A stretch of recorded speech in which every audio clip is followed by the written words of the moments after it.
আপনি কি জানেন এআই কিভাবে কাজ করে? না, এটা জাদু না, এটা হলো গাণিতিক যুক্তি আর ডেটার খেলা। এআই শেখে ঠিক যেভাবে আপনি শিখেন। তাকে হাজার হাজার উদাহরণের মাধ্যমে শেখানো হয়।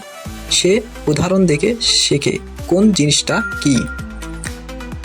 একটা এআইকে যদি হাজারো বিড়ালের ছবি দেখানো হয়, সে শিখে যায়, ওহ, বিড়াল মানেই এমন চোখ, এমন নাক, এমন লেজ।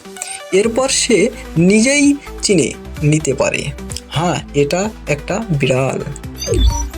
এই পুরো প্রক্রিয়াকে বলে মেশিন লার্নিং, মানে মেশিনের শিক্ষা। আর যখন এআই নিজেই সিদ্ধান্ত নিতে শেখে, তখন সে হয়ে ওঠে আরও স্মার্ট।